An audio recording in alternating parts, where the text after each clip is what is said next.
Hello and welcome to another episode of the Metal Electronic Box. I'm your host Johnny. I'm joined by the full crew. Well, It's the full crew. yeah, it's pretty much God, the full man, crew. just It's poor it's Dave. over. I know. It's just, I was thinking about Dave. Dave, if you're listening, it's over. We're done. It's not you, it's me. Yeah. So yes, we are back again. Joe and Bradley are also here. This is probably gonna go up 28th of October. Yeah, let's Yes. give us a Yeah. few days because I'm Maybe. busy this weekend, so I need some time to get it. sorted. Yes. Bradley and Joe actually are both taking part. In Nah, the, Joe doesn't do anything. Yeah, I don't do anything. All I do is He records it and then whacks it. I record and just put it up. That's Yeah. kind of it. It's kind of- honestly it's good. kind of I the- Kind of a weird system, actually. Now, I should about it. record. It's really inefficient, but Yeah. whatever. Yeah, it kind of is. It's huge I think it's just how we started. I think so- it was because the whole Yeah. thing was the recording software wouldn't work on Brad's computer, Yeah, so it it was worked like on mine, Yeah. so it's just like fuck and it. also my internet's horrendously slow, so that always didn't help Yeah. either. And God, nightmare. yeah. So there's a bit of inside baseball about our terrible recording process. Barely Yeah, that. the Giant Bomb Community Endurance Run is this weekend, is it not? That is correct. It will have already happened by the time you are listening to this. Yes, So I hope so, you tuned in. But if not, you can probably it's archived, isn't it? Or Yes, it hopefully will go up on YouTube. I don't know if that ever happened with the last one. They should And- all parts of it should have gone up on yeah, YouTube. parts of it did definitely because I saw some of it, but I mean, don't know. I'm probably going to record mine because I'll have the space to do it, so it doesn't really. Yeah, Yeah, there I is think there is an official YouTube channel. Let me just Yeah. have a look what's on there. It It seems was, yeah. everything up to and including Resident Evil, Dark Souls, Perfect Dark Zero, Shin Megami Tensei. I think it's all there actually. Yeah. So if you're into watching people from the Giant Bomb community play games, For Yeah. charity. yeah, it's charity as well. Yeah, forgot about that bit. It's- Yeah, we're not just playing games. Jesus. That's sort of the point. Yeah. So you can watch that this It's type on YouTube, I guess, GBC. if you haven't. Yeah, GBC Endurance Run. So that's Giant Bomb Community Endurance Run. GBC Yeah. Endurance. So with that out of the way, I guess Bradley, what have you been playing this week? Oh, starting with me. I don't remember starting for a long time. Because I wasn't here. So this week, it's been a short one because we only recorded like Monday or Sunday. I can't even remember now, so it hasn't been long at all. But I've been dabbling a bit more with the Steam Family Sharing Beta. I think I mentioned it last week, didn't I? Yeah. So I'd already shared a bunch of games with one of my friends. My cousin also got in on the beta. So, like, if you are interested in Steam Family Sharing Beta, there is a group for Steam Family Sharing Beta. It's one of the most popular groups on Steam at the moment. So if you just go look for that on the groups page in Steam, join that group, and they just send out a wave of invites every so often, and you'll get an email to confirm once you get into that. So go ahead, go do that if you're interested. But I've ended up sharing libraries with my cousin as well. So now I have an outrageous number of games that I have wanted to play from like years ago, like the past 3 years, just all kinds of an assortment of games that I now have at my fingertips, but I just don't have the time to play them. Yeah. Is the real main problem here. Like I'm going to rattle through a few of the ones that I have pinned here. A friend bought 140, that new platformer that got a lot of interest recently. I don't know if you've heard of it. It's very simple, just like all geometric Yeah, stuff. it's musical. Yeah. Sort of, rhythm based thing. Yeah, so a friend bought that, and that's something I'm interested in playing. I've got Cart Life in here. I've got Dear Esther, which I'm going to talk about in a second, which I did manage to play because it's quite short. I have Faster Than Light, which I dabbled with a Oh bit. God, you need to play that. Faster Than Light, I've played about 40 minutes. I actually own that one. I Okay. bought it in the indie game bundle. I fucking love that game. I have Mark of the Ninja, which also came from the same indie game bundle, which I think you like, don't you? Yeah, I liked it. Joe, I And think, was Joe slightly hates it. less... I don't hate it. I just think it's like, it's kind of simple. I don't know. Like, I mean, I've said it before. Like, it's good, but it's I think it's one of those games that's like, it's one of those games that's like hot shit for like 2 minutes. Yeah, it does show its hand extremely early. It's Yeah. just I Like, think I enjoyed that hand more Yeah. than Joe. Okay. I also have Proteus, which is another experience I'd like to have. I've heard that's pretty cool. I have Thomas Was Alone. This is just a bunch of indie games that I've ended up picking up, and Trine 2 as well. I got from that indie bundle. You don't like Trine? I hate Trine 2. I don't know. Oh yeah, you really didn't like that, did you? Fucking hate that game. Yeah. What is it with that game that you don't like? I can't even remember. It was I think it was just a perfect storm of just like not being in the mood to play it, and like the two people I was playing with it didn't really like it either. So it's just like, this game's cool shit, isn't it? This game sucks. So I just like never played it again. It became the sort of like joke of where someone would be like, "Oh, we should play something," and someone would suggest Trine 2, and then you would shout at that person. Yeah. So nice. Yeah, so all of those plus a bunch of other stuff that I've ended up collecting from people. Like, there's so many games here that I'd like to play. Hitman Absolution, Football Manager, and the list goes on. Like, having Steam family sharing, and then I've only shared with two people that admittedly have like about 50 games each, but I've only shared my library with those two people, and already I am overwhelmed with choice and don't know what to do with my life effectively because of that. But anyway, what I did play was Dear Esther. I don't know, did any of you ever check out Dear Esther? No, I didn't. No. Okay, cool. It's really pretty. I think that's the coolest thing about it, to be honest. So it took me an hour and 15 minutes to beat. Like, it's really short. It's very linear. It's really short, and it's very story driven. Although it tells its story in a really abstract way and has lots of references to things that you won't necessarily pick up. I ended up, after I beat the game, going on a wiki that was pretty well fleshed out with regards to, trying to explain why a lot of things are the way they are. The game, I suppose, is you start on an island, like you wash up on the shore of this island effectively, and then you just kind of explore for the whole time. Like that's literally it. You just walk around. Like, you don't interact with anything. You don't really do anything. You just walk around. And when you go indoors, sometimes you get out a flashlight and you can look at shit. And then as you're walking around, there's a narrator, a sort of unreliable narrator, I suppose, sort of explaining the story.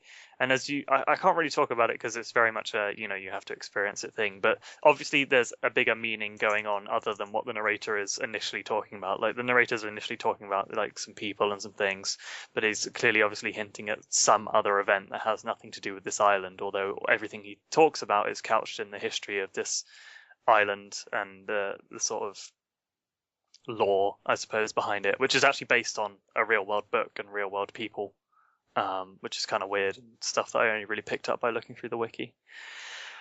All in all, I'd say if you can get it super, super, super, super cheap, I mean, like, I wouldn't pay more than £3, and that would be a stretch. What platform is that on PC? Sorry, it's on PC. Yeah. And the other qualification is if you have a PC that can run it maxed out, because it does some very nice stuff with lighting. The lighting is goddamn gorgeous. It has very nice foliage, like the density of all the grass and rushes on the island.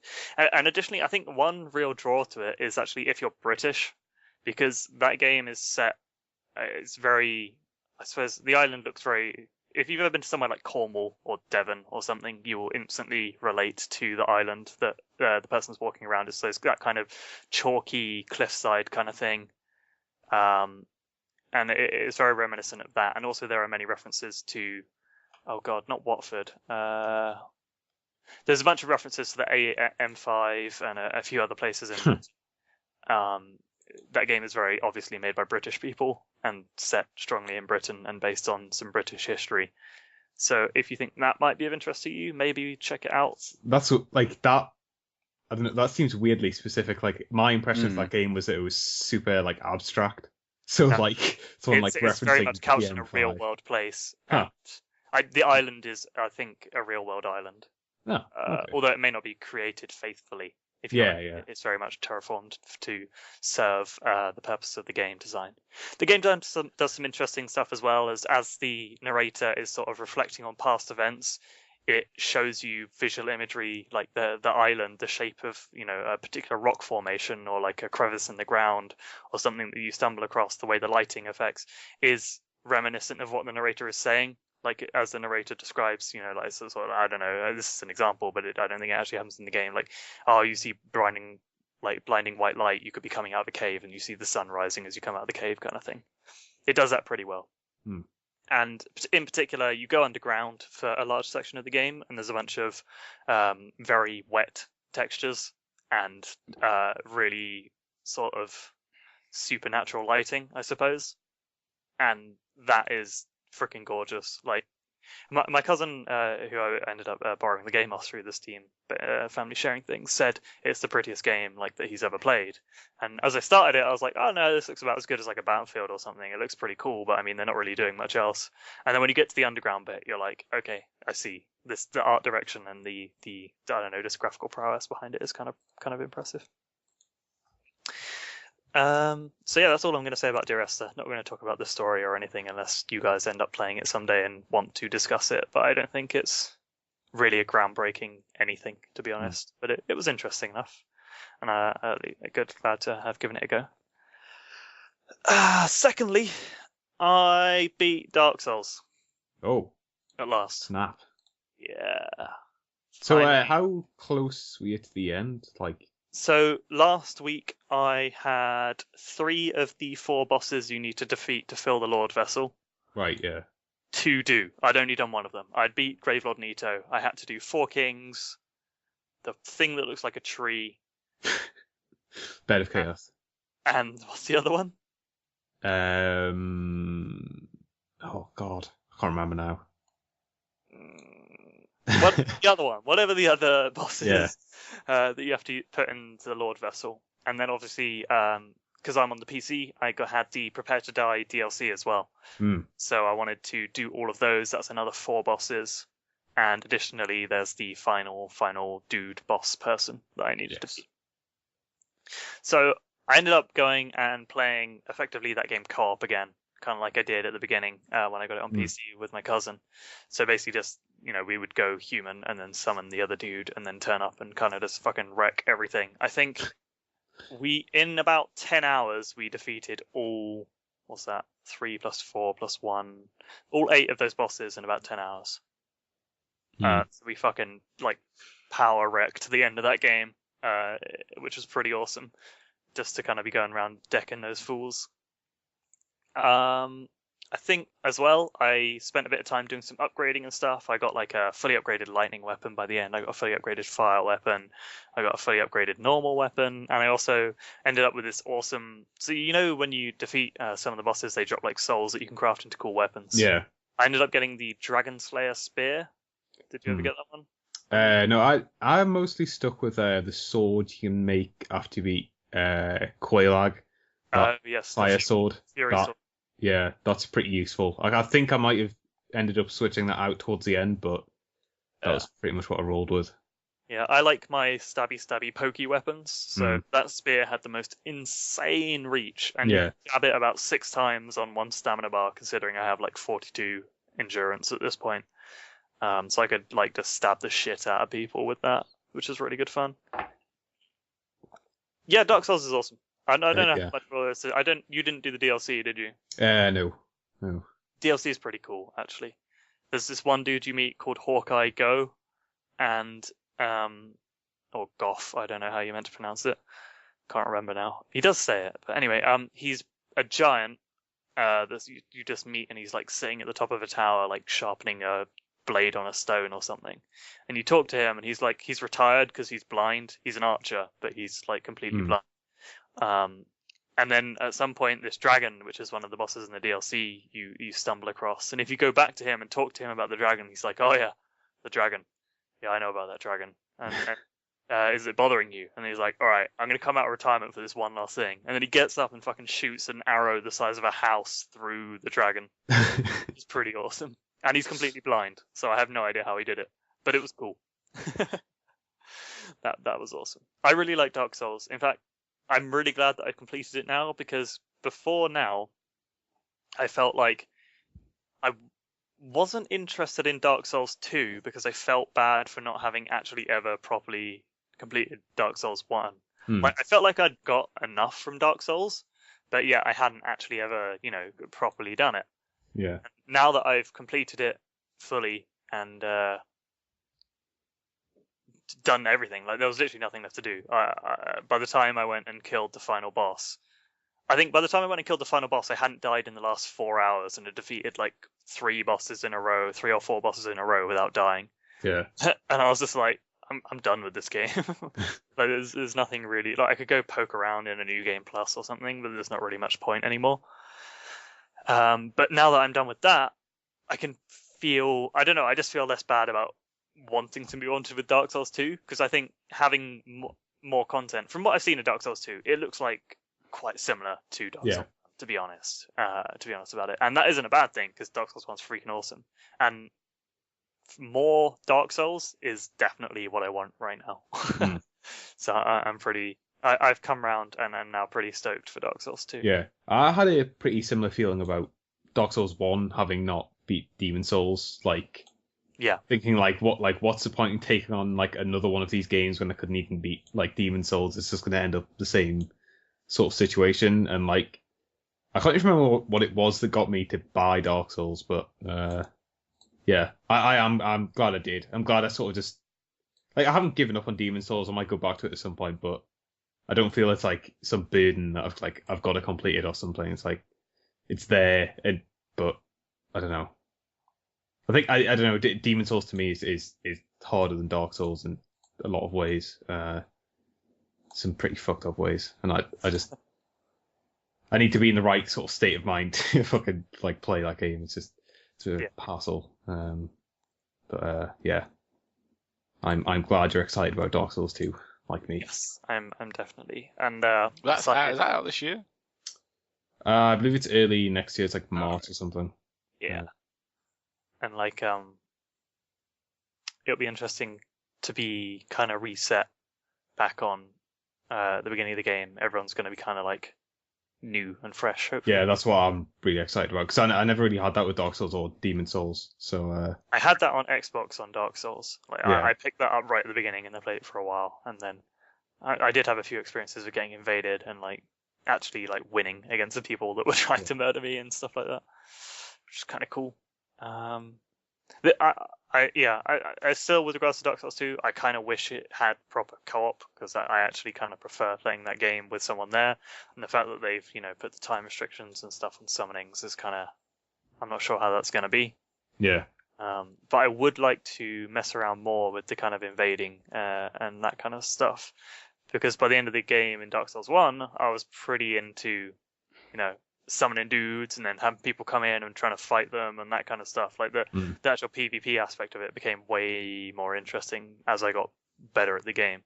Yeah. By the end of it, I even had a go in the DLC, PvP arena, though that was kind of lame, which was a shame. Oh. So yeah, I guess that's me done with Dark Souls for a while, at least until next year. Yeah, I tried jumping into the New Game Plus, like after having finished the game, and I know, I know some people have played that game like 5 times in a row, like and done all kinds of crazy shit. But I definitely want to have more, like get more out of that game. I guess the DLC would probably be the way to do that, but I really don't want to just play through that game again. Like, yeah, it's like a lot of that game is about having like new crazy experiences. Like, it's not like doing the same thing over and over again. Exactly, yeah. So, well, it sort of is. If you're dying a lot, it is. That's true. But there's always something new around the corner. Yeah, definitely. Anything else, Brad? Yeah, one last thing. So, Hearthstone. I got into the Hearthstone beta. Oh, yeah, sorry. I was getting... That's that card game. Mm-hmm. Yes, I was getting mixed up with the Skyrim expansion. Yes, I did not play the Skyrim house building expansion as much as I'm sure you wish I did. I played Blizzard Hearthstone, which is Hearthstone Heroes of Warcraft. Jesus Christ, get the name right. Which is Blizzard's new free-to-play card game thingy that they're putting out, which has gathered a lot of attention. Like it's really popular on Twitch, which I go on obviously a lot to watch live streams and stuff. It's always up near the top 5 games being streamed at the moment. I think that's partially because of the limited access that they handed out to it to begin with. Although it seems as of yesterday, they threw out a lot of codes. So if you had signed up for the beta before yesterday, you are probably in the beta now, I think is the way it ended up. Almost everyone I know that was interested in it now has keys and is playing. So what is there to say about that? Obviously, I played a bunch of Scrolls, Mojang's card game, although it's hard to just call that a card game. That game is a bit more, it's almost a turn-based strategy at a certain point. Which I find really cool and actually really appealing about Scrolls, and it kind of really sets it apart from any other like TCG like Magic the Gathering or whatever. Hearthstone is not that. It's very straight up just a card game. What it does have going for it is the level of polish that you would expect from a Blizzard game. It's very well refined user interface wise, although I did manage to break it once. And it feels really good, like when you get cards, when you level up, so much like I think they've kind of pulled the classes directly from World of Warcraft. There are 9 classes that you can pick from, kind of heroes, which dictate which special ability you can use. So every turn for 2 mana, you can cast a special ability. Each hero has a different one, and then additionally, each hero has a different type of card that they can use. So if you pick the Hunter, which I pick a lot, there are Hunter-specific cards that only the Hunter can use in the Hunter's deck. And that kind of specifies, the differences between playing all the different characters. Interestingly, unlike Magic the Gathering and unlike Scrolls, there's no sort of mixing mechanic. So when you're designing decks, once you pick your hero, you can't choose to add cards from another hero's deck. You can only add cards from that hero's deck. But there are a lot of neutral cards which can obviously go in any type of deck.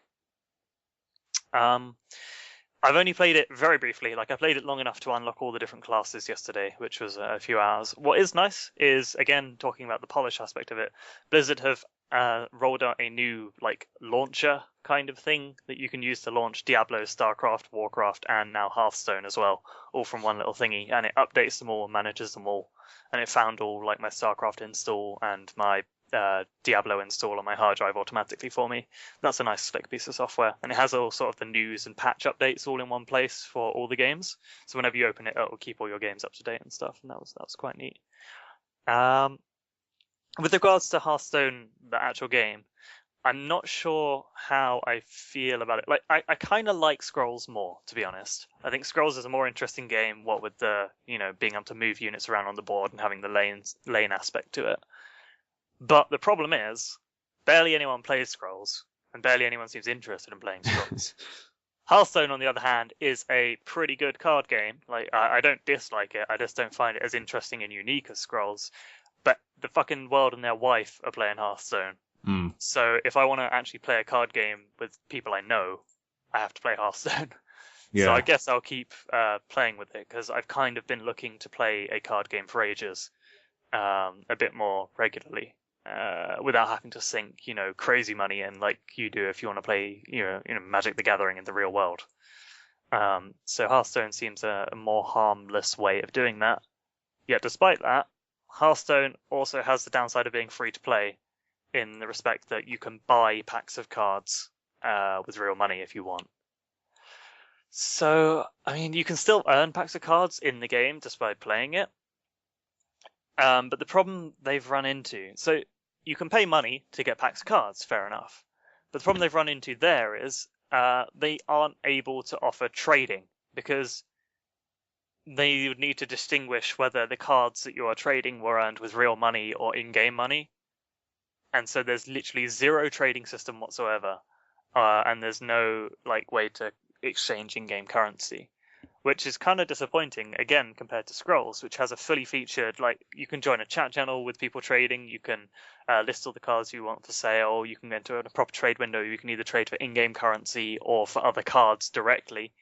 And I think that trading aspect of it is one of the most exciting things in a collectible card game, You're trying to collect all the cards, or the ones Yeah. that you need at least, and to be able to trade them is kind of crux of that.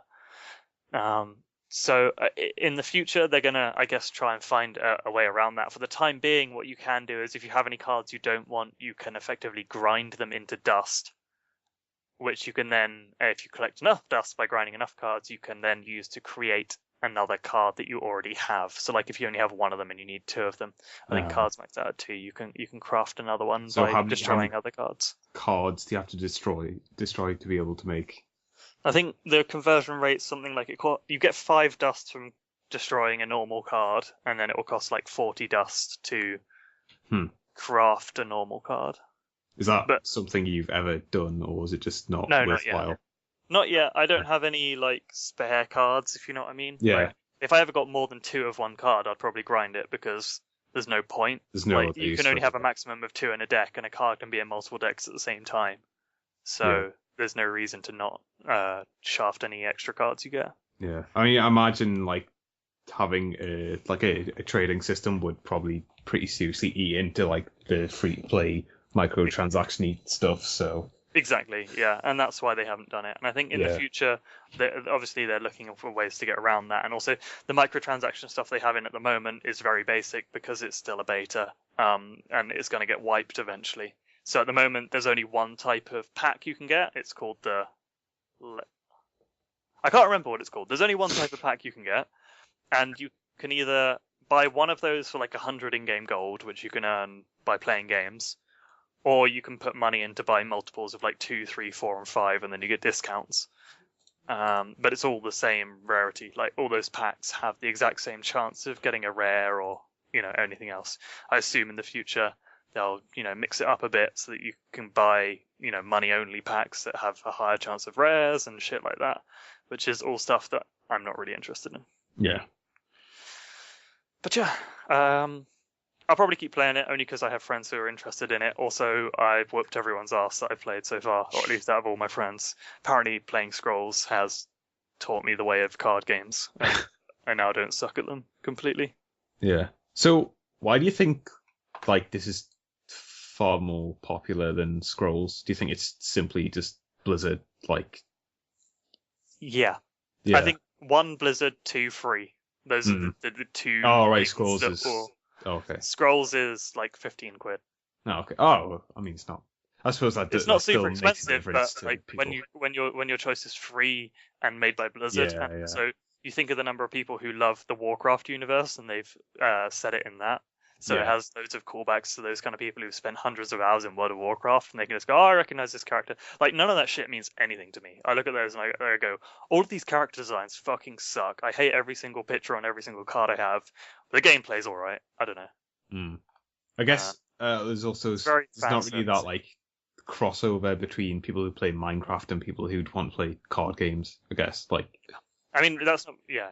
I know what you mean. Yeah. Is that it for you? Yes, that is. That's it for me. Okay. Cool. No more Pokemons. Not yet. I do want to keep going on that. I just haven't had enough time. In amongst the other thousands of games I've ended up with. Sweet. Joseph. Yeah. What have you? Oh well, actually, I know what you haven't been playing. You haven't been playing Batman: Arkham Origins. No, I have not, because my quote-unquote pre-order has been delayed until the 8th of November. Was that Amazon? Fuck knows. They emailed me about it. It was like, oh, sorry, your pre-order is blah, blah, blah, blah, blah. If you want to, cancel, et cetera, et cetera, et cetera. I didn't really read the email. I just kind of saw, your copy won't be with you until the 8th of November, and was like, well, that kind of sucks, but, I wasn't exactly dying to play it. It's just, a game I want to play, so I'll live. But yeah, I was kind of looking forward to playing that, especially what I've heard about it on the interwebs. Supposedly, like, tightening up with the combat system. If that means what it actually means, then, like, hopefully they've fixed my big issue with that game. So, yeah, like, I'm pretty looking forward to playing that. But no, didn't get a chance to play it, unfortunately. So that'll have to wait for a couple of weeks. No surprise it might come as to people, but I've been playing on my Vita quite a lot this past What? week. So What's yeah, a Vita? that thing is pretty slick. I've been playing a fair amount on it, but like the biggest improvement for me, like I had a PSP pretty much from launch and used it fairly regularly, like up until buying this Vita. And like the biggest improvements, like that aren't game related, like they kind of tried to make the PSP, like a video player, a music player, all this kind of shit. Like have internet on it that was just terrible and didn't work. The music player was terrible, like the volume was shit. You couldn't do anything else on it. Like before I get to all the juicy game stuff, like the system level stuff in the Vita is just a lot better. Like it runs way smoother than the PSP in pretty much every regard. Like it's faster. It just feels really good to use. The internet on it is really solid. I think you have to get the YouTube app if you want to go on YouTube. I mean, like that is a pretty big thing, like that you probably want to use something like this for. But that app is great. Like you can sync it with your existing YouTube account if you have one. It works fine. And yeah, pretty much everything else about it. Like they're organizing like your kind of. I want to call it a desktop because like that's kind of how it feels, but they haven't got like how like the PSP and the PS3's kind of dashboard are kind of the same in design. Like you have the icons that you scroll across horizontally, and then they kind of have your shit like vertically up and down.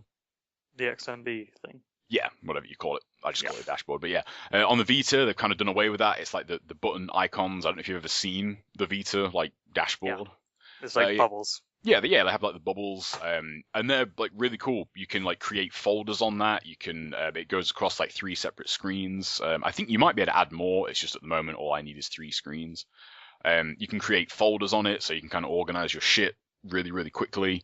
And just like using the touch for it is just so much better than using like the D-pad and the buttons. Like that system, even kind of like whenever I turn on my PS3. When I see it now, I'm like, why can't I touch the screen and like swipe this shit? It feels like I should be able to do that. And obviously that stuff is built in on the Vita. So yeah, like the system stuff is just a hell of a lot better. It charges over USB like by default now. You don't have to find one of those weird fucking USB AC cables that you did for the PSP to charge it over USB. It does charge really fast, which is kind of offset by the battery being kind of shit. The battery life isn't great. That's kind of my one complaint of it so far, but the fact that it charges fast is at least a little compensation to that. If it burned through the battery really quick and then took like a fucking week to charge, that would be worse. But yeah, so the battery life kind of leaves a lot to be desired. I haven't had it die on me yet, but I kind of use it sort of on the bus, like while at work, and just kind of lounging around at home. I'm trying to think like the longest I've used it for. Probably like maybe 5 hours, kind of like kind of continuous play, like playing something, kind of putting it in standby, then picking it back up. And when you do that, like it saves your game session, which is really cool. The PSP did that, but I think if you actually came out of the game, it wouldn't do it. Whereas that's like a system level thing now on the Vita. If you're playing Hotline Miami, say for example, and you're halfway through a level, you can just hit the home button, like put it in standby. And then go back to it like a half hour later, turn it on, and like you just swipe to the right of the like home screen, and like your session's right there. You just hit start, and you're right back in the game. So yeah, the system level stuff is like just as big, like just a bigger leap of like the actual performance, of the system when it comes to games. I've been playing a fair amount on it. I played a lot more Mortal Kombat on it. I think that was I know they were touting that as a pretty big release for it. If you've already played, unless you're not like crazy into MK like I am, you probably don't need to get it. But it's one of those games that like really does a good job of showing like just how well the system works. Like it's, you don't feel awkward playing like, quote unquote a console fighting game on that system. Like it has all the buttons, they are all just as responsive as a controller. It feels great. The only slight problem is that you don't have the 2 rear shoulder buttons, so a couple of things have been swapped, like from the console version of MK. But I played a fair amount of that, and I also downloaded Hotline Miami on it because why not? That game is fucking awesome, and really lends itself well to the like the kind of coming out of it, doing something else, and then going back to it later. The one complaint about playing Hotline Miami on PC was it was kind of a that's what the word is, like it was kind of a small game to kind of dedicate your PC to playing it. Like I played through that game in probably 2 or 3 like sessions because I was like, I'm gonna have to like turn on my PC if I want to play this game.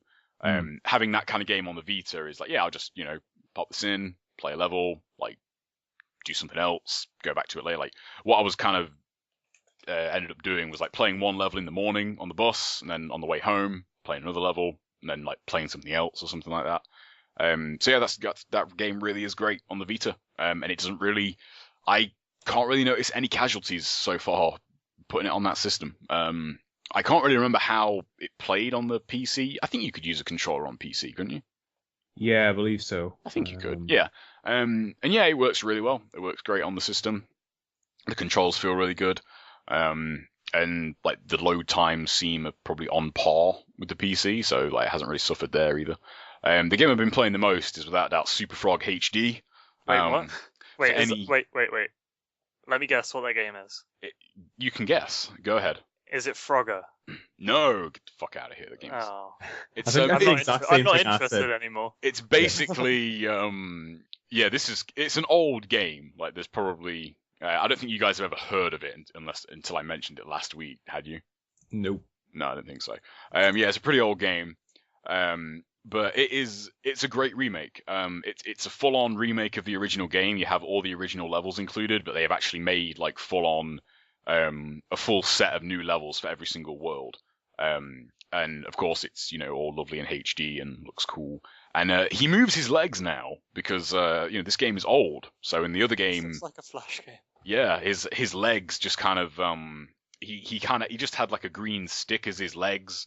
And it was like it was in a way cooler back then because it kind of looked like he was flying, whereas now he just has legs that move really fast, and it's like, well, this is inherently less cool because now my frog doesn't fly. But that was an awesome kind of nostalgia trip. I fucking love that game.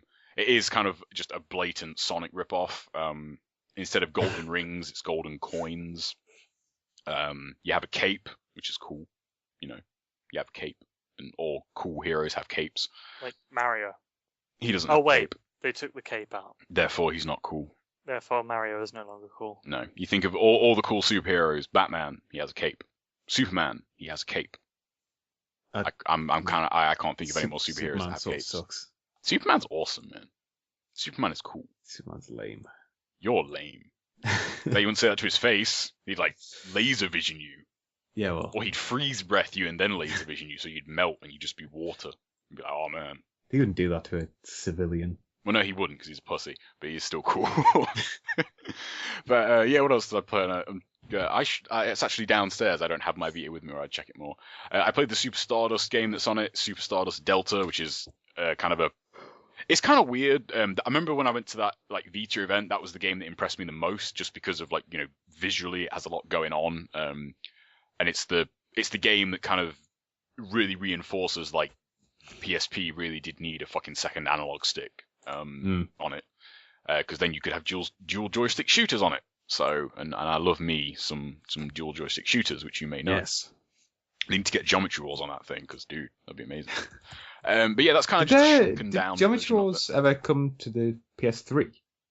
No, I think that's kind of locked up to Microsoft somehow, isn't it? Or I know it's on. I know Geometry Wars 1 is on PC, but I'm pretty sure 2 was Summer of Arcade, so 2's probably indefinitely locked to the Xbox. Well, I mean, stuff that's came out in Summer of Arcade came out on PS3. It just happens. It's usually like a month later or something. Or I would literally kill somebody to have Geometry Wars on the go. I would do that because love me some Geometry Wars. That's just kind of a shrunken down version of that. It has some touch control gimmicks. Your like touch screen is your bomb, and like your rear touch is the black hole, which you don't actually have that black hole in the PS3 version. You just have the bomb. The black hole is actually pretty damn awesome. It's basically just the black hole from Geometry Wars, but it's friendly, so it kind of sucks up everything and blows them all up for you instead of in your face, and they come after you. What else did I play? I played Lumines on it. I got the what's that? It's got some kind of subtitle. I can't remember what it's called. That's basically just Lumines, really. That almost doesn't count as a new game. That really is just the same thing. But if you like Lumines, you'll dig that. It's got a couple of free games on it. There was it's some kind of pun on like instruments, and it's like Instrument Fusion or something. It's like a free like kind of music editor. I can't remember what it's called, but that's kind of cool to fuck about with. You just have like a set of instruments, a set of notes, a set of keys, and you can just kind of mess around making like different kind of tracks with it. I'm not sure if you can actually export the music at all. I don't think you can, which I think kind of goes against what could have been the coolest part about that game, to kind of just make like your own kind of music and do stuff with it. And I think that's about it. I don't think there's anything else I played on it a whole bunch. Yeah, that's pretty much it. But yeah, I'm really glad I got one.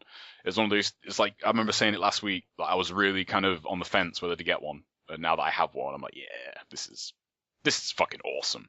I'm really glad I got one. And of course, there's a new fucking version out in Japan because fuck. But yeah, so fuck them. They get the fucking better version. I think that's called the Vita 2000. It's like just a slimmed down version of it. It actually has some built-in storage. I think it's only a gig though, which isn't really a lot. Doesn't sound like even like the downloaded games. I think even Super Stardust was like I think the best part of 300 megs.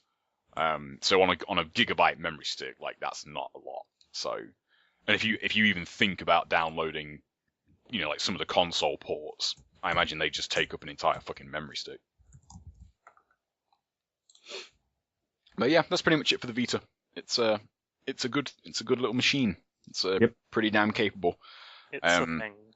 It's a thing, that is definitely for sure. And I'm really looking forward to Injustice coming out on it. That was kind of the main thing that got me to buy one.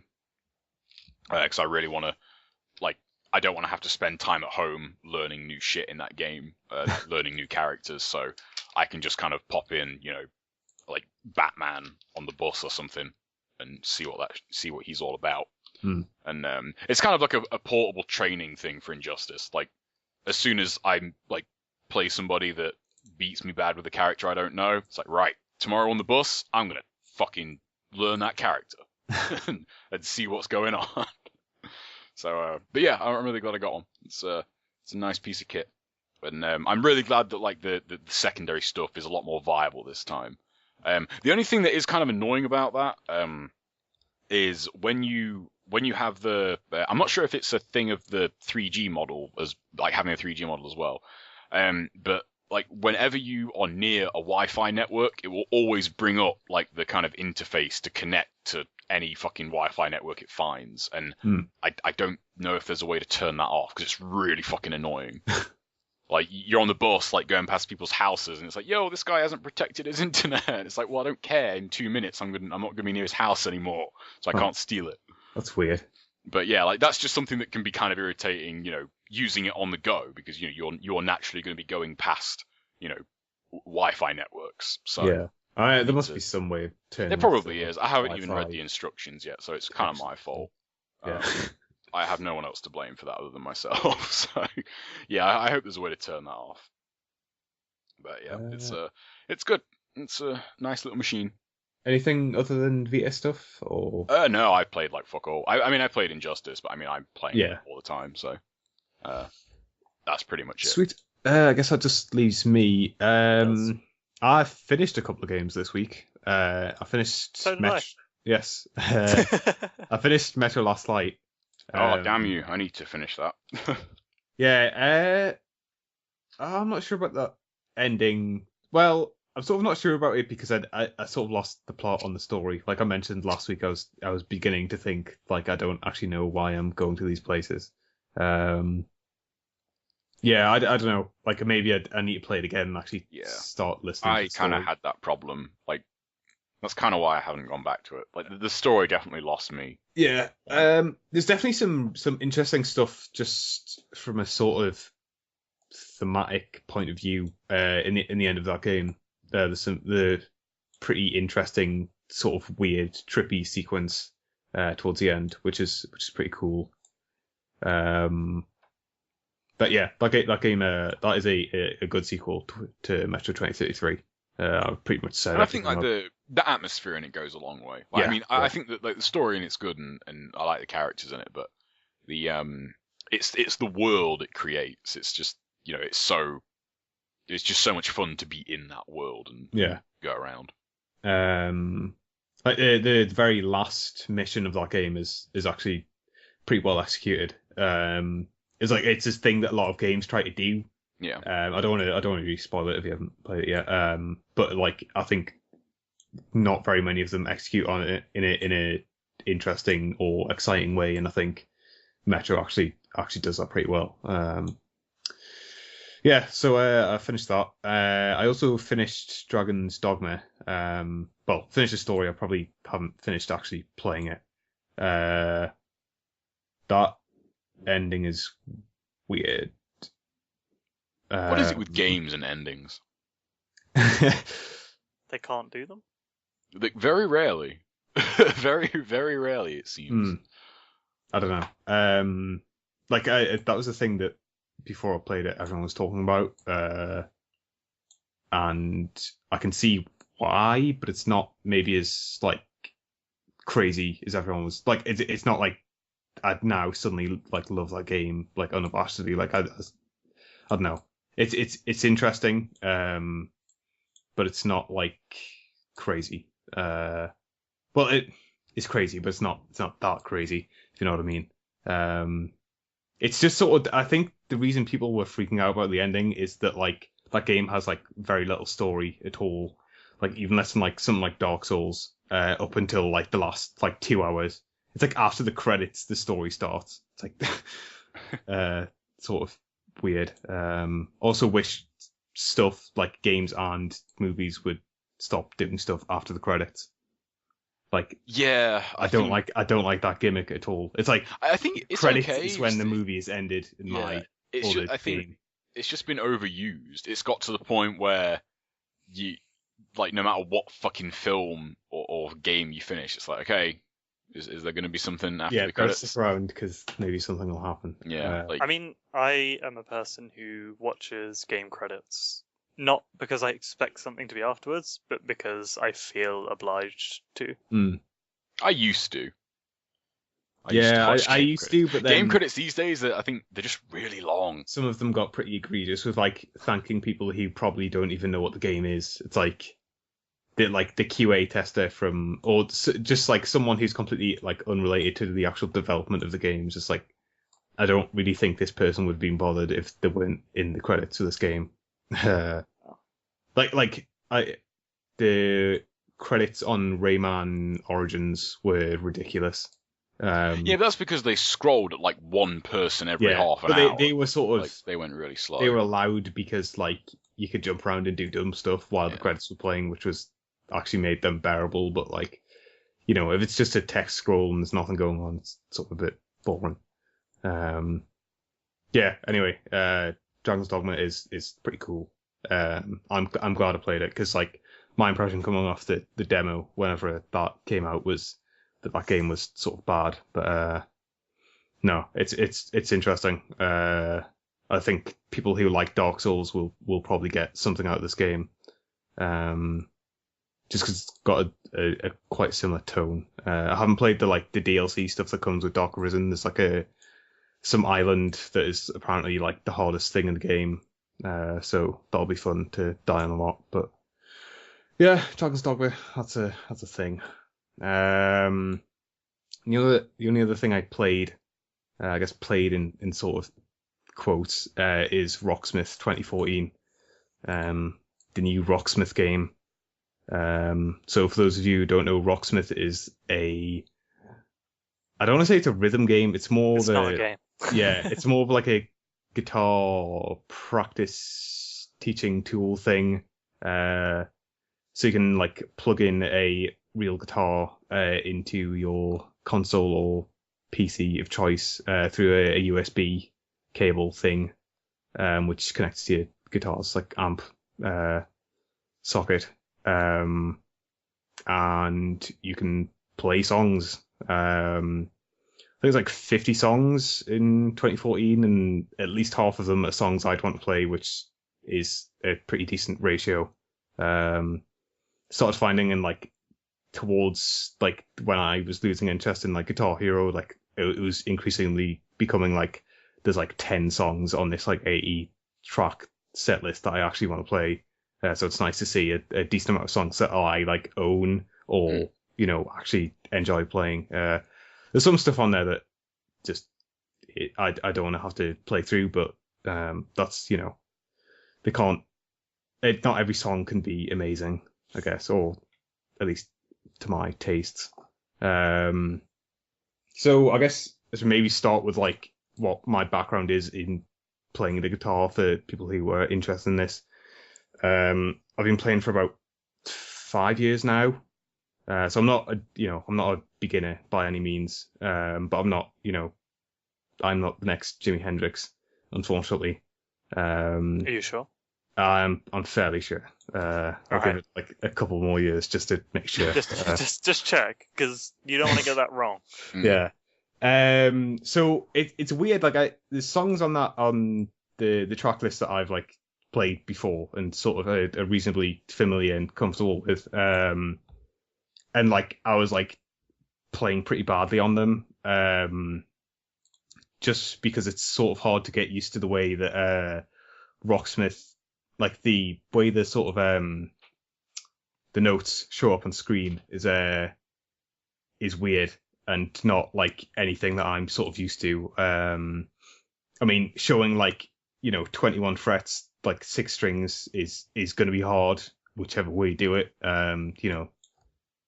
I think the way they do it is probably like almost the only way of doing it in a reasonable fashion. It's just you definitely need like at least a day of just playing that game and not like thinking like, oh, I'm terrible at playing the guitar. It's like you really need to get used to the way that the game shows the notes and stuff. Also has made me realize that I have a lot of bad habits when I play the guitar. My strumming for chords is awful. The game can be quite specific about when you need to strum chords. I'm sort of lazy about that sort of stuff, and I'm not really bothered. I'm also like terrible at like if there's like a fill or something during a song that I just like I'm sort of like that doesn't really like do anything to like I can just ignore that and not play it. Like the game will obviously knock down your percentage for not doing those sort of fills. So it's like if you want to 100% the song, you have to 100% it. You have to play every note, which is something that like when I'm sitting in my room like learning a song, there's not someone next to me being like, nope, you missed that. No, you need to get 100%. Yeah, so I'm just like, yeah, well, whatever. I mean, I guess though, if you're using this as a learning tool, which I'd assume most people would be, I mean, obviously it's I don't know, a piece of entertainment as well. Yeah. But I'm saying if you're using it as a learning tool, maybe is it easy enough to ignore that kind of completionist aspect of it? Like, or does that stuff really bug you? Where it's like, I'm not getting 100% in this song. Now I'm more annoyed than if I'd just been playing this in my spare time. So I was doing Heart Shaped Box by Nirvana, which I'd played before like a couple of years ago. Like I learned it and then subsequently forgot it. And it's on the track list, and I was getting like re-familiarized with the song, and there's a riff during like the chorus or the verse or something that like you can do this thing called a riff repeater where it'll just play the same phrase over and over again until you sort of 100% it, or like if you only missed like 2 notes, it'll increase the speed or increase the difficulty of it by adding like more notes, like getting closer and closer to like the full just song. And there was just a part that I for like the life of me I just could not get down. That was really annoying, and like it doesn't matter, it's like 2 notes, and if anyone like he wasn't like pretty decent on the guitar was listening to you play it, they would have no idea that you weren't playing the song like exactly like it's supposed to be played. But it's still a sort of, I guess, I don't know, it's partly me because I can't be quite when I know I'm doing something wrong, I can like sort of beat myself up about it when I'm playing the guitar. So like, Yeah. but like when it's like I can't really tell if I'm doing it wrong, it doesn't really matter. But that game's pretty, it tells you how many notes you've missed or whatever. So it's Is there a way to like? I mean, how did you feel it was as a teaching tool? Was it able to like accelerate your process in learning how to play a song? I mean, I've played a couple of songs on there that I haven't ever really heard before, and I was starting to get them down. It's just the way that game works is it'll put you in a song and play it. You're playing a pretty basic version of the song. You're only playing like one in every four notes or something, Yeah. and you tend to not be playing full chords. You'll just sort of play the root note. And so it takes maybe like 2 or 3 playthroughs to start getting to something that's like, if you played this like live, it would sound sort of, pretty much Similar. like the real song. Yeah. And I don't know, like, I mean, I'll definitely, play those songs again. It's just, I was like, I don't want to play the same song like 5 times in a row just to get it down. Just because I'll get bored of the song before I've, actually learned it, and then the whole process will have just been a waste of time. Yeah. So I'm just sort of like playing a song maybe twice and then moving on to something else, and then I'll probably go back to it tonight or tomorrow or something just to, actually play the proper song. But I mean, it seems totally like a really good practice tool. Or I don't know how it would be for beginners, because it did start ramping up, like, not to like some point where I was completely lost, but like when that screen is like filled with notes and like chords and stuff, like if you're not 100% familiar with the way it's showing the notes and you're not 100% sure about like chord names and stuff, they could get sort of overwhelming. I haven't really jumped into any of the like specific like lesson stuff yet, which is like, teaching you how to play chords and do slides and stuff like that, which would probably be where you would start as a beginner. I might show it to my brother because he's played like a tiny bit of guitar, but he's not like, he's not really competent at it at all. So that might be interesting to see like how he does.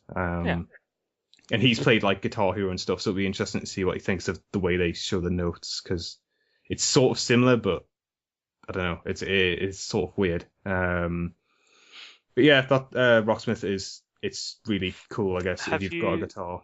Have you messed around with the sort of freestyle stuff? The session modes. Is that where you like pick a backing bassist and a drummer and like you throw them all together and then you just play and they play along?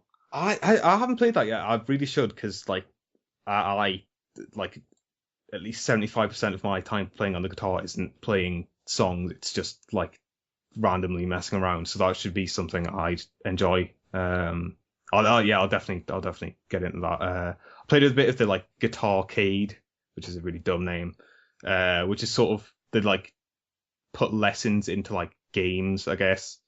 So one of them was just you've got to play chords as it shows them on the screen, and it's like you're in this like weird sort of 80s looking space sim thing, and as you play a chord, it like destroys one of the enemy ships, and like it starts getting like faster and faster to the point where it's like, I mean, I wasn't like overwhelmed, but it's like you've got to play the chords reasonably fast, and I think it's a good way of like getting used to like the names of the chords, so you're not like looking at the notes every time. You just oh, that's an E. Like I know how to play that. I don't have to look at where I've got to put my fingers, which is like, it was funny because like I was playing that Nirvana song, Heart Shaped Box, and like I was getting to the point where it's like I'm not really looking at the screen anymore because I already know the song. I was like, well, this is a bit redundant, and I was like, but that's sort of the whole point. Is you want to be at a point where you don't have to have the game turned on, the guitar plugged in to know how to play the song. So obviously it's reasonably effective. Nice. Yeah, so I'll definitely show that to my brother and see what he thinks. As a pretty much a beginner, because I think that's where that's what it sort of claims to be, is like the best teaching tool for beginners. Which I've tried to teach my brother and my sister both how to play, and they sort of play for like a week and then like, I don't know, I'm sort of bored, or it's too hard or something. So it'll be interesting to show them, definitely.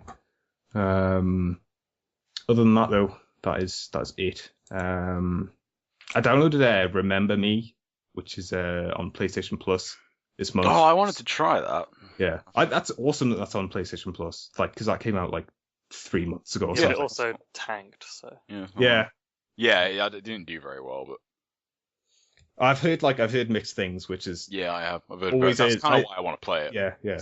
Oh, I've heard sort of opposite, and I don't think I've heard anyone say it's kind of just straight terrible though. No, I've heard I've heard from like mixed to like good. Yeah, So- I haven't heard like this is garbage. It's not. Worth it. No. So yeah, I'll be interested to play that. I'm sure there's something else on PlayStation Plus, but I can't for the life of me remember what it was. Oh yeah, Metal Gear Rising: Revengeance is on there, but I've already played that, so maybe I'll play it again. I don't know. It's up there. It only takes like 4 hours to get through that campaign, so Yeah. yeah, that's it. That's it for games we have been playing. There is not very much news, if I'm honest. Titanfall has a release date. The new game from the guys who made Modern Warfare. only one of them now. Yeah. Oh yeah. Shit. I forgot about that. They actually. Is it Zampella or West? I think Zampella. Oh fuck! I've got it wrong. I got no idea. I'd have to look it up. But Yeah. what I was going to say is that actually, when I was at Eurogamer, they advertised it as, what was it? Published by the company that, which way did they word it? I'm trying to think. Published by the company that brought you. Who is it published by? It's EA, isn't it? Or is it? Titanfall is EA, yeah. Yeah. Yeah. So what was it like? Oh, Published gosh. from the people who brought you Battlefield, developed Yeah. by people who brought you Call of Duty or something. Yeah, that was it. Yeah, but it was developed by. It was like designed by one of the people that brought Duty for Modern Warfare. Like they were very specific about it. It was only one of them, and Yeah. the Call of Duty. You know what I mean? It was Yeah. kind of that they singled him out. Activision are kind of doing the same thing with what's it called though, aren't they? Destiny. It's like it's like from like developers of Halo and the company that brought you Call of Duty, Yes, exactly. which is a pretty strong Pedigree. yeah, that is a pretty damn good brought to you by. That is pretty good. Yes. If you can drop Halo and Call of Duty in there.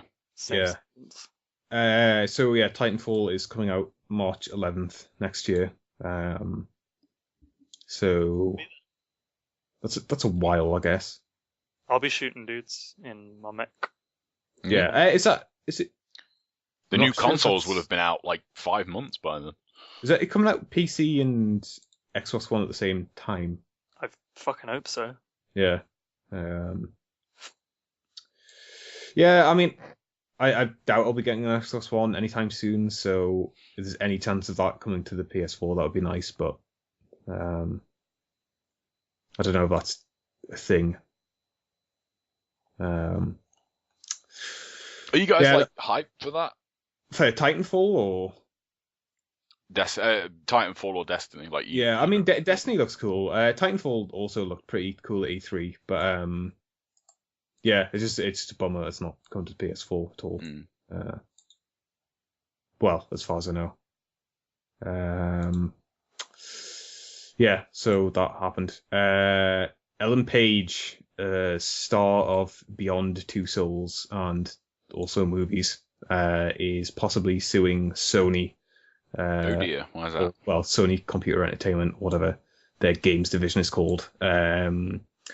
So there's a scene in Beyond where Ellen Page's character is in the shower, but you don't see anything. I may have heard about this thing. Yeah, you don't see anything below the head or neck. So there's no breasts or anything. There's no nudity technically.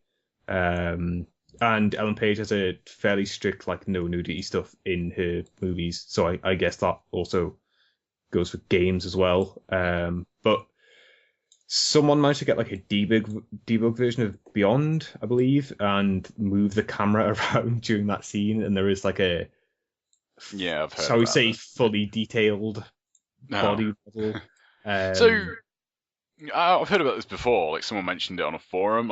How does it actually work? Because It's not Ellen Page. Yeah, I was gonna say like it can't be like her body model. No. So I mean, it could be her like her wearing clothes body model because that stuff will already have been done for other parts of the game. But it's not actually her nude body because that would be bizarre. So it is someone like when I read about it in a message board or whatever, someone did say it's a weird grey area where it's not really her body, but it's being represented as her body, but it's not actually her. It's a digital version of her. So like I don't like, one, she hasn't filed a suit or anything yet, and two, like I don't even know if it would. So is this just a rumor at the moment? Like, is this just straight up rumor mill, or? I mean, it's. Oh man, I don't know if it's rumor mill or like. I mean, I know, like the actual mod, for lack of a better term, exists, but like her suing them is oh yeah. It's I don't know. I don't know if it's rumor or someone's like close to her has said she's not happy. Okay. God, I need to find the article. Yeah. So it's super. Well, like, firstly, why like there's lots of porn on the internet. Like, why go into a game? I don't get this. Like, get kind a of deeper stuff version anymore. and move the camera around. You can. Yeah. It's like just you can get porn pretty fucking easily for free. Well, quote free. If you have an internet connection and like fucking toasters can go on the internet for fuck's sake. Like, I don't know. I can get porn, but I don't know if toasters actually can, but there's probably a toaster somewhere that can go on the internet. But yeah, this stuff all seems like really kind of pointless now. It's like, why even bother? Like, it seems like a hell of a lot of effort to go to. But hey, I don't know. I guess someone out there is going to do that. So yeah, we'll see. If I'm honest, I can't really see it. Even if you did see them, I can't see it working just because it's not her. It's not like I don't know. It is. It is kind of fucked up though. I mean, it seems really weird. Stop being. What the fuck is it with weird people, man? Stop being weird people. Yeah. What the fuck is the matter with you? So next story I have is only 4% of the people playing Volgar the Viking, which is a game on Steam, which Brad Shoemaker is a massive fan of. What kind of game is that? Is it like a? It's like a 2D side-scrolling sort of roguelike. Actually, I don't want to say that because people get annoyed when you say that. It's a hard game. It's a hard 2D like action platformer thing where you play a Viking and you must stab everything in your path. That sounds like something I could be into. Yeah, it from what I've like everything I've seen of it looks really cool. I just haven't. Have you not watched the Breaking Brad? I mean, I have. Sorry. No, I haven't. No, I am not. I am not premium. So yeah, and like a lot of the time, like that kind of stuff, it's fun, but like then I just get annoyed. I haven't. I was like, I haven't played that game, but like the Devil May Cry one in particular, it was like this is fun for the first 10 minutes, but then it's like there's only so many ways you can get killed by the same strategy over and over again and blame the game. That's why I love it. No offense, I love Brad. Brad's cool, but seriously, like, switch it up. If you're dying that much, it's not. You can't just blame the game. That's a recurring theme in Breaking Bad, it seems. So yeah, this tweet got sent out by like the official developer account or whatever from the people who made Volgar the Viking. I'm not 100% sure what the developer's name actually is. It sort of blew up at this whole thing where. I mean, essentially, that number would mean that 96% of the people that are playing Volgar the Viking have pirated it.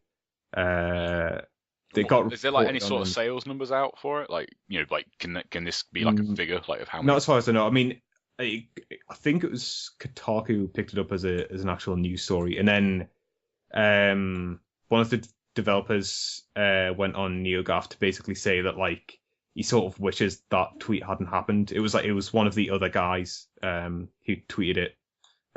He basically said that one, the numbers sort of speculation, and two, they realized that like pirated sales don't necessarily convert, like they're not like stolen sales in a lot of cases, because he said that there's people like just download the game because it's free, and on whatever pirating service they're using, play it for like 10 minutes, then stop, then just never play it again. Like that's not someone who was actually going to buy the game ever.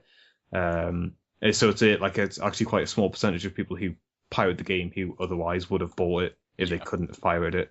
And he also said that like that sort of percent isn't special for PC games. Like that's probably the right percent of like total people who've ever played the game against people who've actually bought the game. I know a lot of people at uni that like pirated games, but like especially PC games.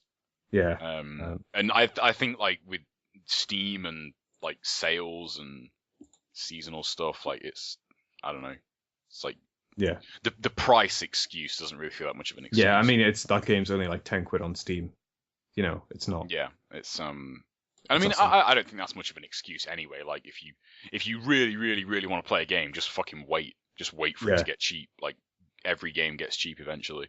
Yeah, and the only reason I really bring up the story, like, I put this in the news thing, and then I saw the NeoGAF post, and I was always like, oh, well, it's not really a news story if he's saying this. But I think it's interesting to know that, like, that sort of number is, like, standard. That's, like, industry standard for, like, piracy numbers. It's sort of insane. But I guess if you take into account all the people who just download everything they see for free and then like only play like one of the games, like like 80% of people are downloading Volgar the Viking, playing it for 10 minutes and never playing it again. Like that's not really a lost sale. That's just like inflating the numbers. Yeah, it's true. And we don't really know like what the 4% is out of.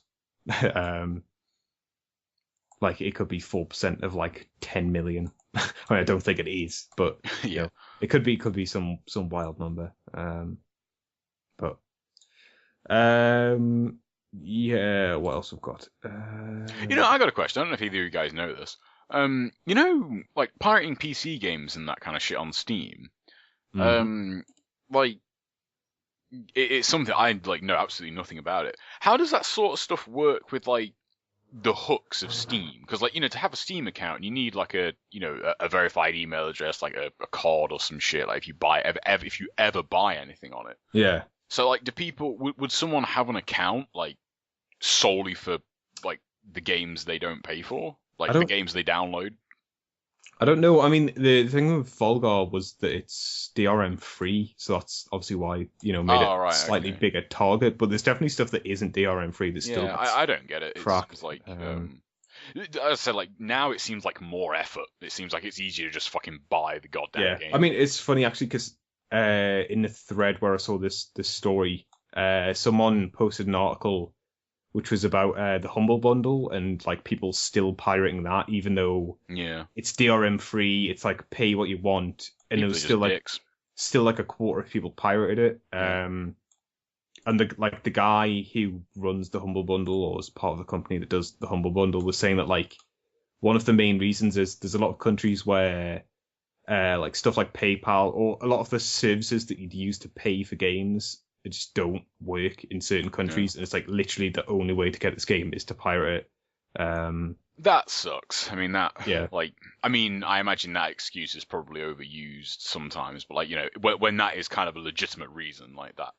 That must suck. Yeah, definitely like less developed countries, or just there are weird like cases, like even somewhere like Australia, which obviously is a developed country, where they just get gouged on game prices sometimes, and it's just like I mean we had that story last week. I can't remember if we mentioned it actually on the show about the PS4 costing like $1,800 or something in Brazil. It's like that's crazy. Like, and Brazil is not like some like out in the sticks like zero population country. It's like it's a pretty big country. It's hosting the World Cup in next year or something.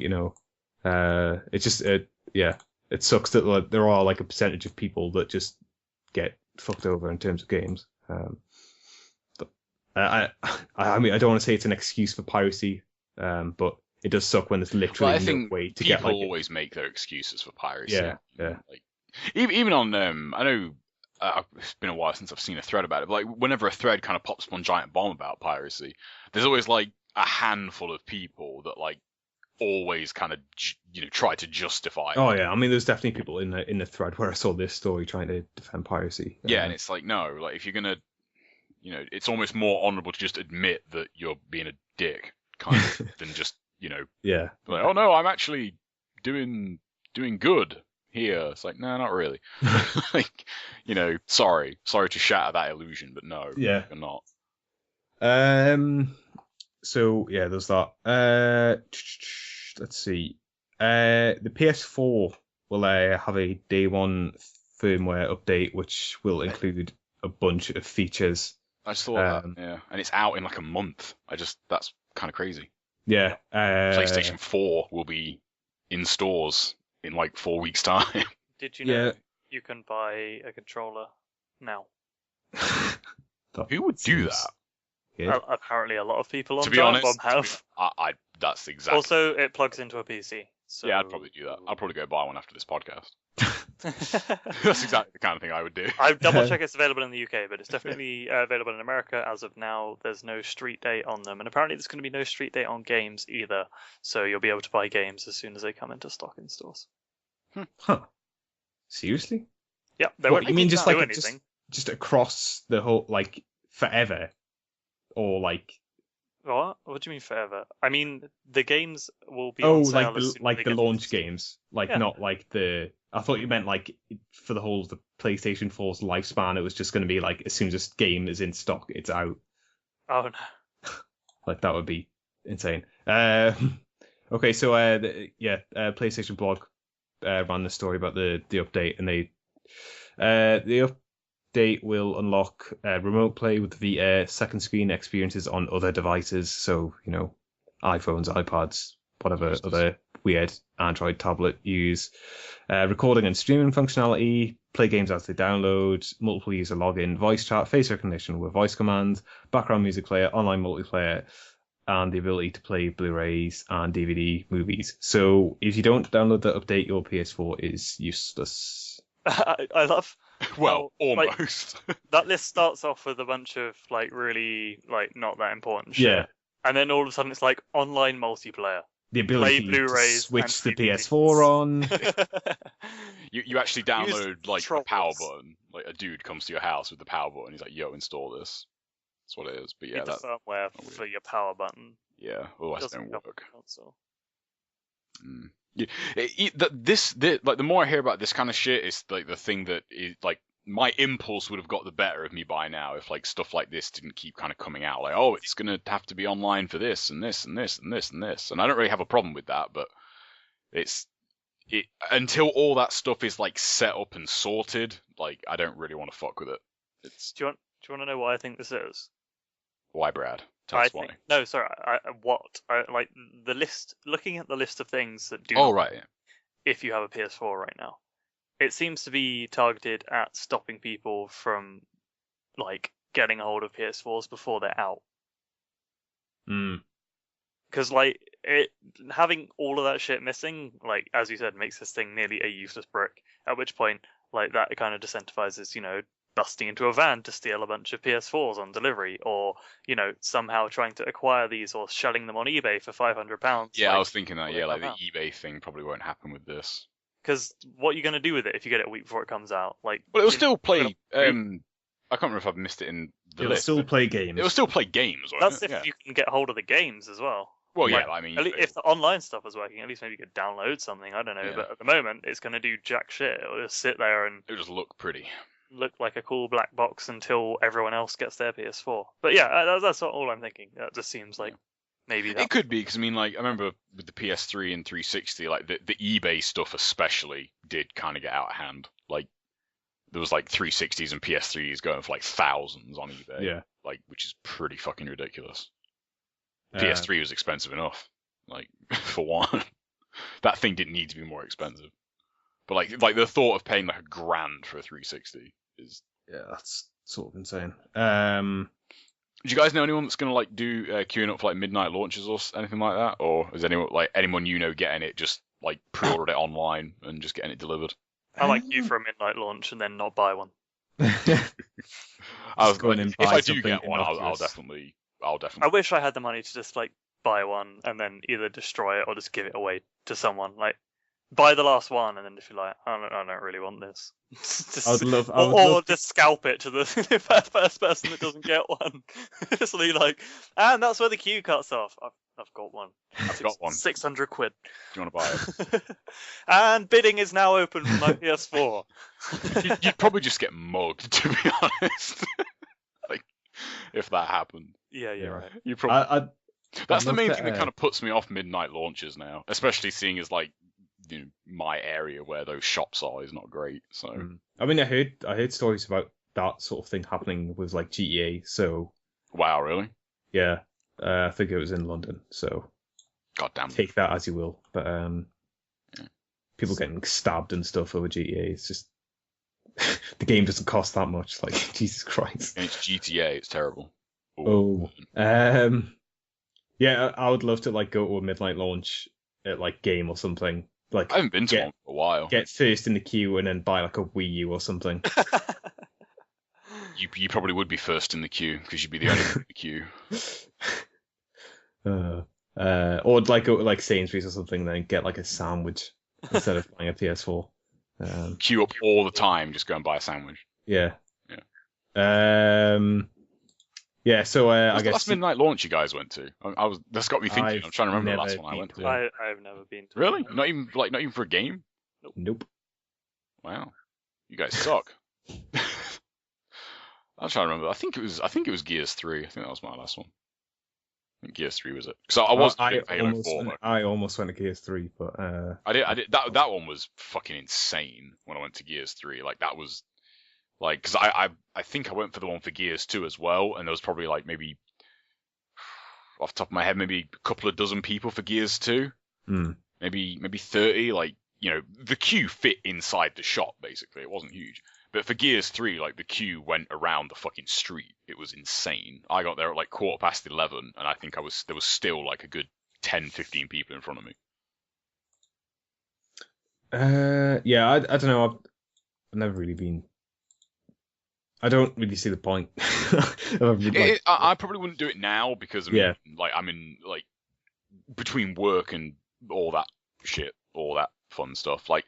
It's not really practical. Like when I did go to midnight launches, I was either like at uni on at home on holiday, or I had the time to do it, and I had friends to go with and shit. Like it's not the kind of thing I do now. Like just go on my own and queue up for like fucking an hour to get a game. It's like no, I'll go to bed, wake up, it'll come through my letterbox, and I'll crack it open with a bacon sandwich. Like it's way better. Fuck this going out at midnight.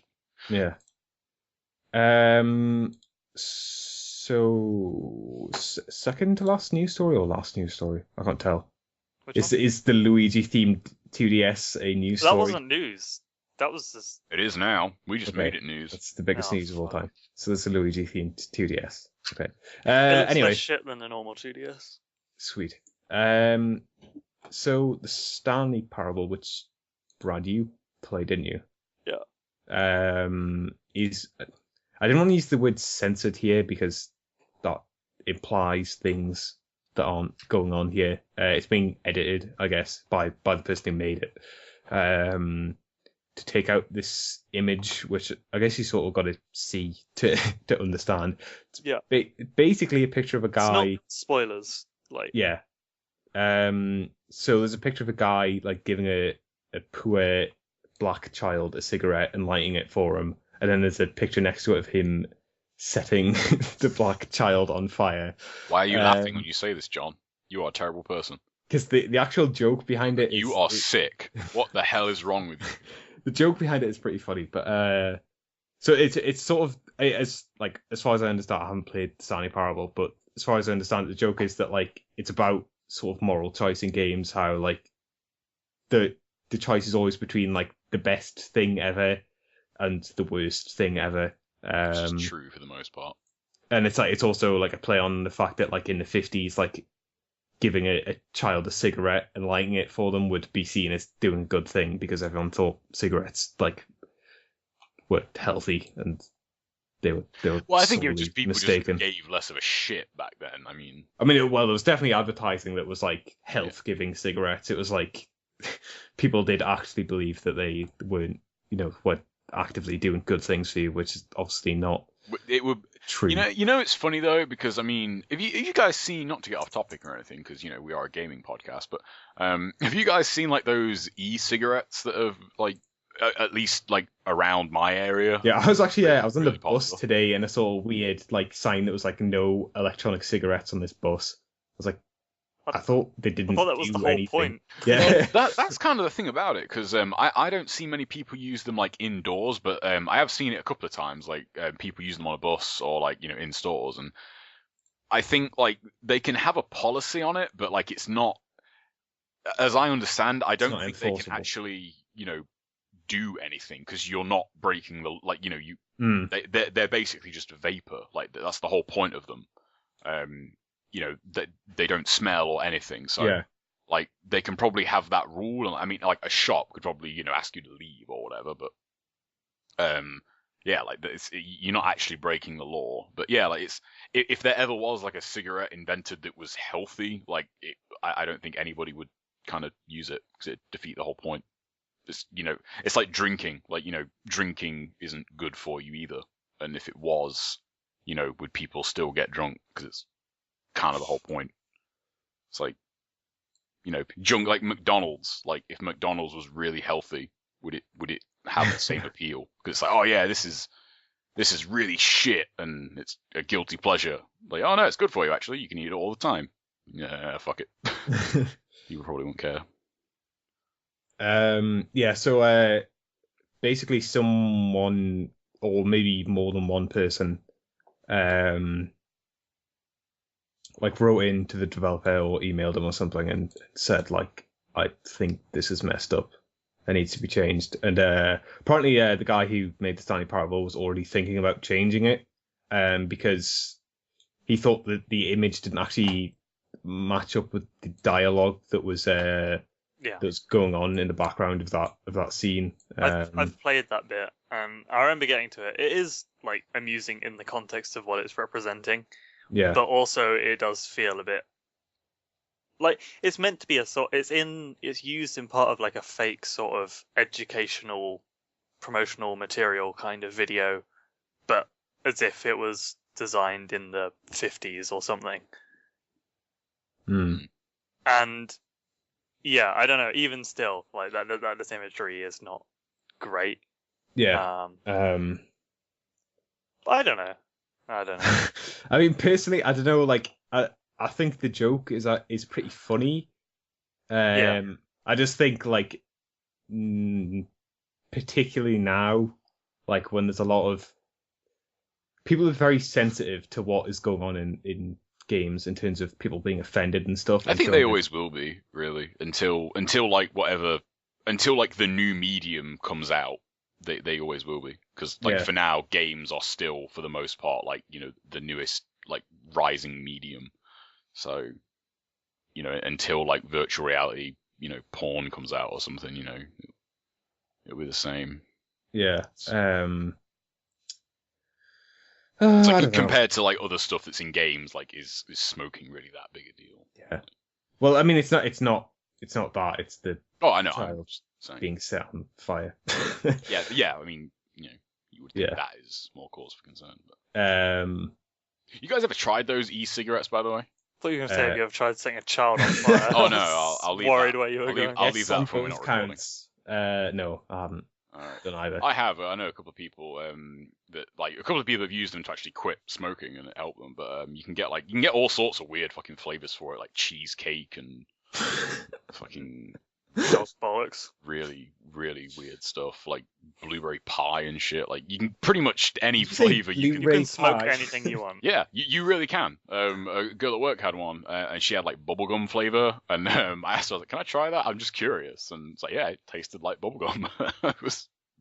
It's a really weird sensation because it's like inhaling bubblegum, It's really weird.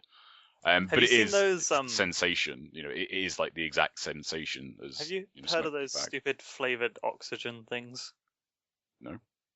You can go to bars where you inhale yeah. flavored oxygen. Yeah, I've heard of them, but I've never actually been to one or No. used it.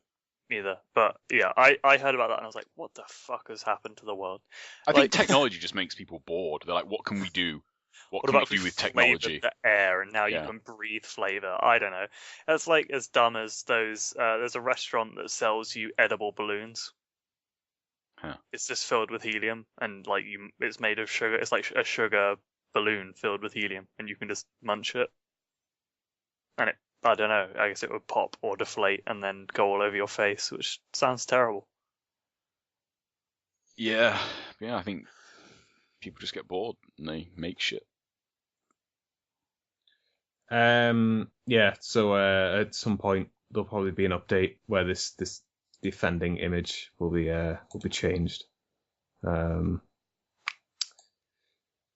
don't even think that many people are probably even going to notice it, but I thought it was interesting that like someone, like one person, could just write in and get something changed in the game. It was like That is kind of all it takes. Though. It's like on a like personal level, I don't think developers should be in the business of like every time someone writes in and complains they should change something. Like, I mean, if he was already thinking about changing it, then that's probably fine. Like, especially if it wasn't like the guy rang in or emailed him and was like, change this now, or I'm gonna kill you, or I'm gonna report you, or something. It was like, oh, that I think this scene is sort of disturbing. This is what I think about it. It's like they had an adult conversation. I don't know.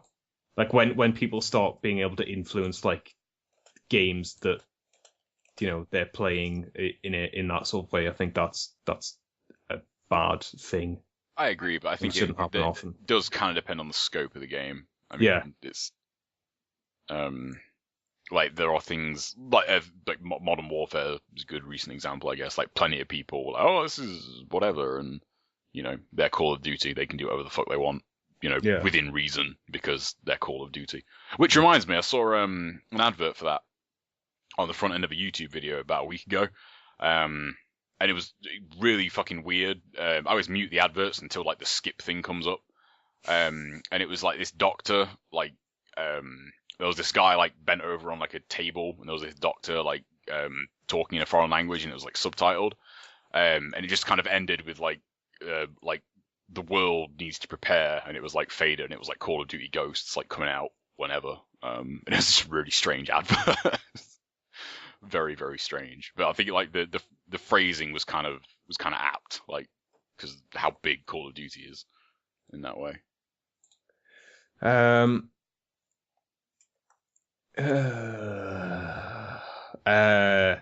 Yeah, that's probably it for this week in terms of video game discussion. I think it's time for The Walking Dead. Yeah, I don't think that much happened, did it? No, virtually nothing happened. It was just kind of great.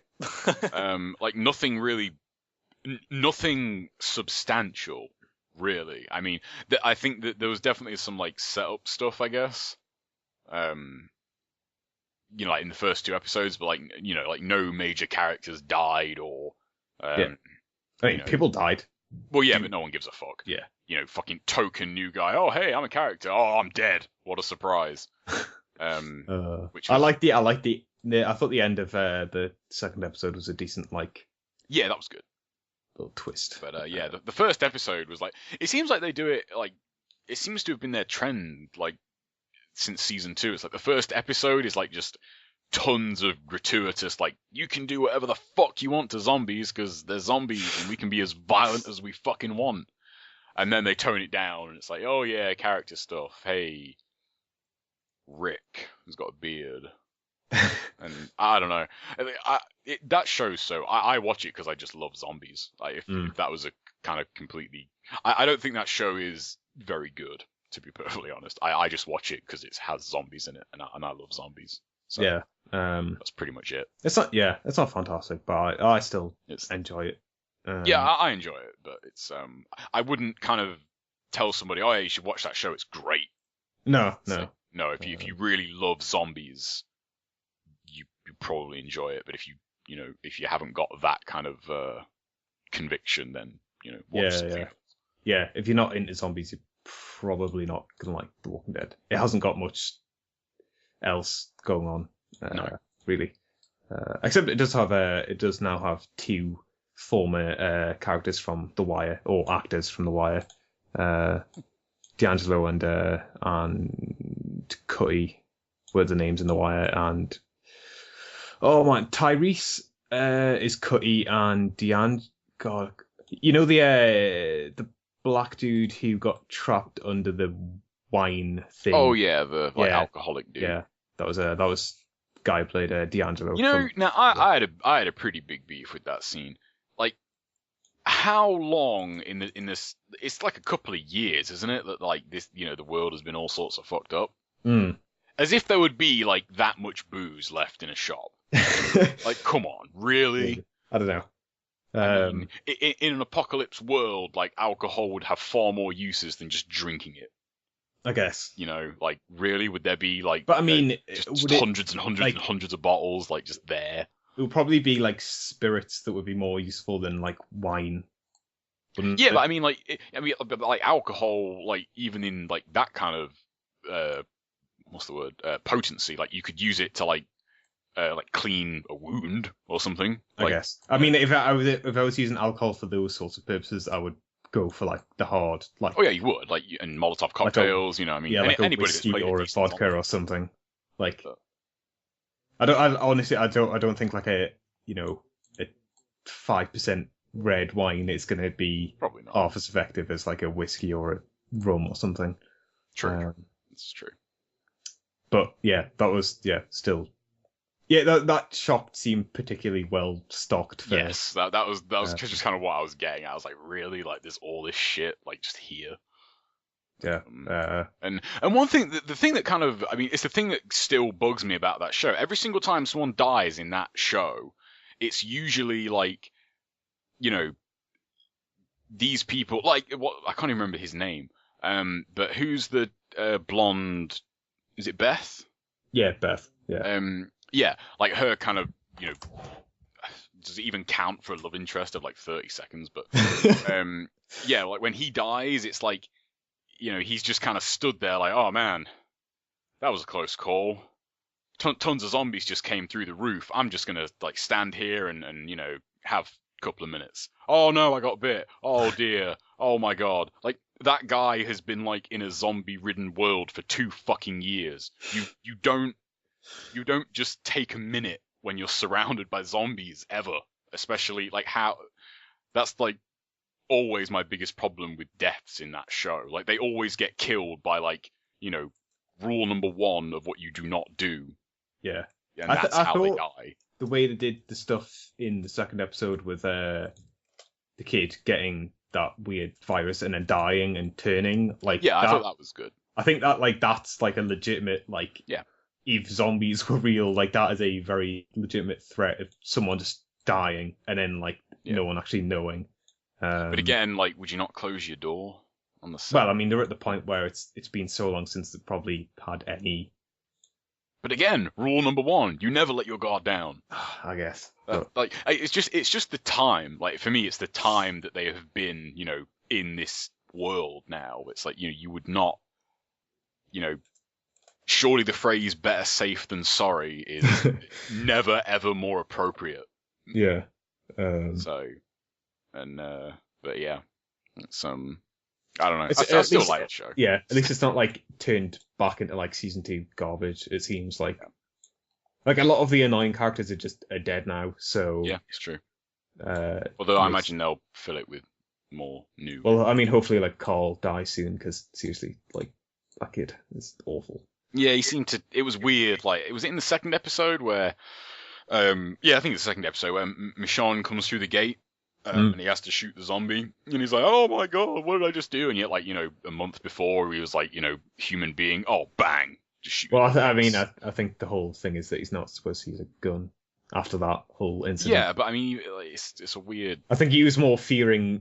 I actually thought Rick's wrath. Yeah, I suppose, but I thought Carl actually, like, you know, kind of being like the way he was at the end of the third season, where he said like, I did this, and you know, Dale died, you know, you did this, and what the fuck was her name?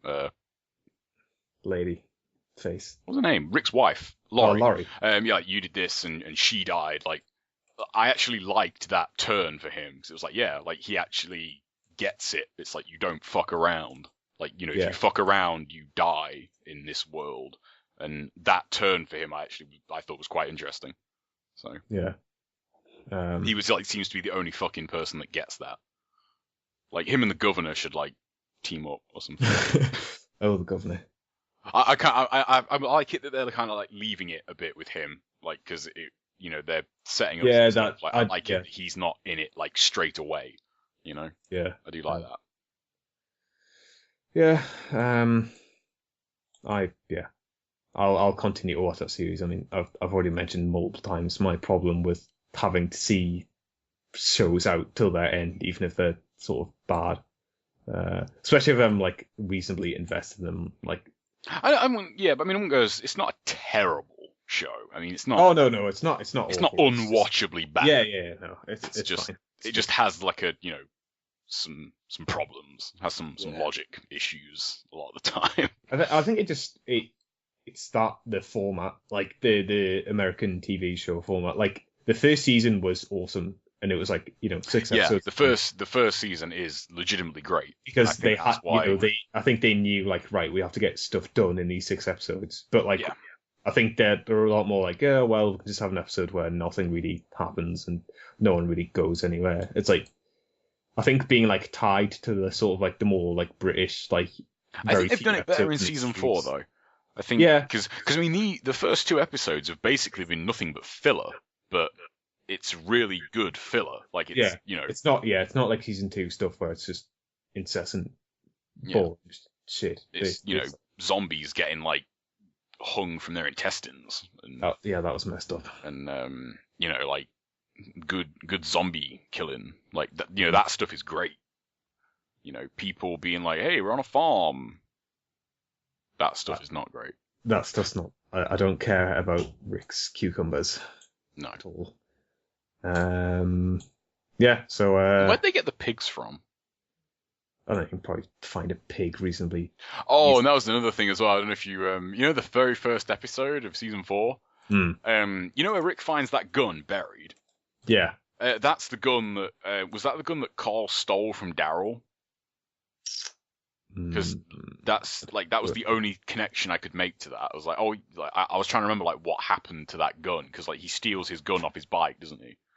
And then doesn't kill the walker in the woods in season 2, and then that gun just buried there in the dirt. Yeah, I always thought that was Rick's gun, but I don't know. Like, that was just something that I couldn't make sense of. But yeah, where the fuck would he where the hell did he get an MP3 player, and where the fuck would he charge it? That really bothered me in that first episode. I thought it looked more like a tape player or something. Still, where'd he get it from? Well, where would he get batteries? Where would he get batteries? I don't know. Anyway, that seemed really, I don't know. That was just one of the things. It was like, I mentioned that to a couple of people at work that watched it, and they were like, I didn't really think about it. I thought, how? Scrounge batteries from anywhere. I'm like, is there really going to be a tape player lying around in? Well, you might just walk into someone's house and they've got a tape player or something. I don't know how this works. Yeah. That was just one of those things. Yeah, I mean that's the thing with a lot of zombie stuff, is it sort of gets like weird as you get further and further away from like the initial. Yeah, like the longer it goes, it becomes harder to like justify a lot of stuff. It's like, like where are people continually getting like bullets from? Or I think the bullets thing is, I mean, you could make your own bullets, but I guess that's probably not like an easy thing to do. Yeah, and like Daryl always has like new kind of, you know, crossbow arrows. Like, I liked it, like in season 2, like where you see him making arrows out of wood. Like, that was actually better, like, because that made perfect sense. Whereas now he just seems to have like new arrows all the time, and surely they would break eventually. Like, I don't know. Maybe it's just a fun thing to talk about, that sort of stuff. Yeah. Okay. I guess we're pretty much done for this episode. Unless anyone's got any last minute news or pictures of goats. What? Bradley. Oh, I haven't actually been looking at what he's posted. He's just been like, yeah, just like spamming the chat. These fucking links.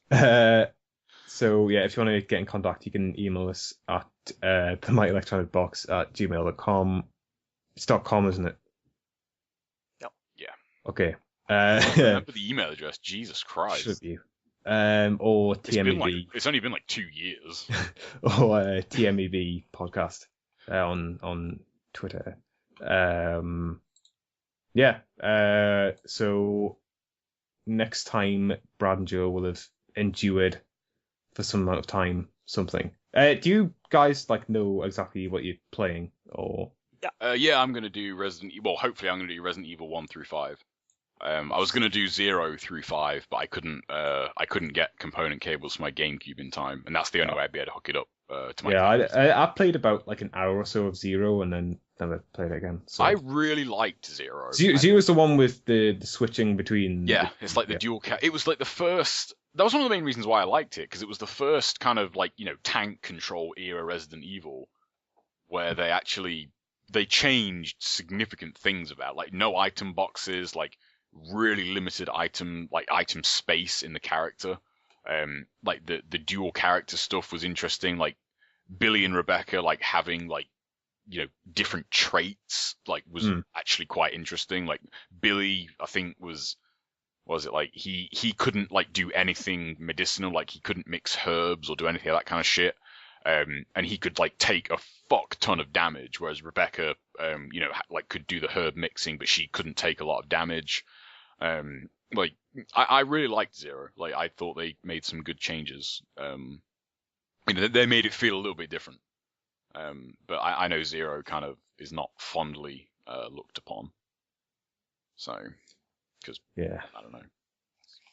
But yeah, I really like. And I'm going to be playing Vice City. Oh. I'm going to do a Vice City run live, and hopefully it will not go terribly.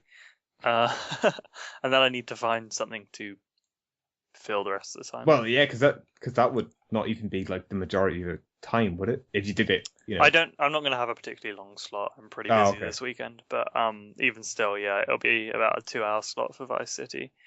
Assuming I don't need to reset, which should extend it a bit, and then I don't know what I'm going to do otherwise.